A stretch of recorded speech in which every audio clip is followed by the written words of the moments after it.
31 ডিসেম্বৰ নিশা গুৱাহাটী মহানগৰীৰ প্ৰতিটো প্ৰান্ততে পৰিবহণ বিভাগৰ লগতে যি পুলিচ বাহিনী আছে প্ৰতিজনে গুৱাহাটী মহানগৰৰ প্ৰতিটো প্ৰান্ততে তেওঁলোকে তালাচী চলোৱা দেখা পাইছে।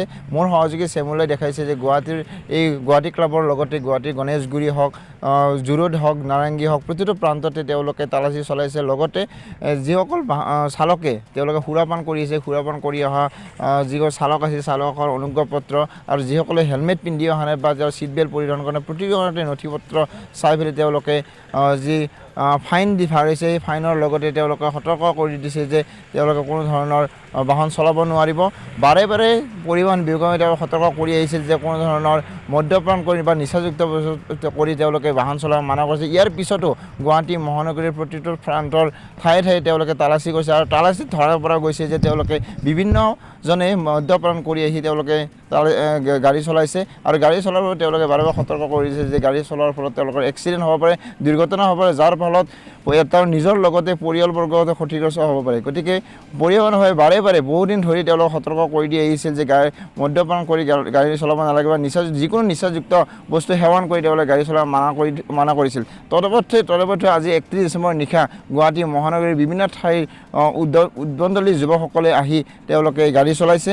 লগতে কিছুসকল ব্যক্তিয়ে তেওঁলোকে নিচাযুক্ত বস্তু সেৱন কৰি আহি তেওঁলোকে যি গাড়ী চলাইছে মহানগৰীৰ মূল পথত, এই মূল পথতে আইনসকলে বা পৰিবহণ বিভাগৰ যিসকল বিষয়ববীয়া আছে এই বিষয়ববীয়াই তেওঁলোকে তন্নকৈ নথিপত্ৰ তালাচী কৰিছে আৰু তালাচী কৰাৰ লগতে তেওঁলোকে মদ্যপান কৰিছেনে তেওঁলোকে সেয়াও চেক কৰিছে। যদি মদ্যপান কৰিছে তেওঁলোকৰ অনুজ্ঞাপত্ৰ বাতিল কৰিছে। লগতে তেওঁলোকৰ যি জৰিমনা সেই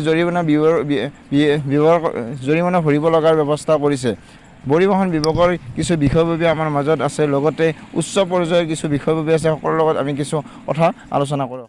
কিছুমান মানুহ যিসকল আমি দেখিছোঁ, আমি বহুত সময়ৰ পৰা বিভিন্ন ঠাইত আমি গ'লোঁ যে কেইটামান মানুহ যোৱা বছৰ অলপ বেছি আছিল, এইবাৰ বহুত কমিছে এইবাৰ।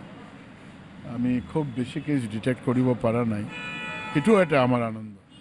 এই ক্ষেত্ৰত আমি ৰাইজে সকলোকে যিসকলে গাড়ীৰ ড্ৰাইভাৰ হওক মালিক হওক সকলোকে আমি আন্তৰিকতাৰে শ্ৰদ্ধা আৰু কৃতজ্ঞতা যাচিছোঁ আৰু আপোনালোকৰ জৰিয়তে গোটেই ৰাজ্যবাসীক কৃতজ্ঞতা যাচিছোঁ, শ্ৰদ্ধা যাচিছোঁ। পৰম পিতাৰ ওচৰত সকলোৰে মংগল কামনা কৰিছোঁ। আপোনালোকে দেখিছে এইবাৰতো বিভিন্ন সময় বাটত আহিছে, ৰাইজক বুজাবলৈ চেষ্টা কৰিছে। এক্সিডেণ্ট হ'লে নিজে গৈ এইবিলাক খোজখবৰ লৈ আছে। প্ৰতি মাহে এবাৰকেই ৰিভিউ মিটিঙত নিজে বহে। এই ক্ষেত্ৰত আমাৰ এটা প্ৰয়াস আছে সকলোৱে মিলি আমি যাতে এক সুৰক্ষিত পথ সমাজক দিব।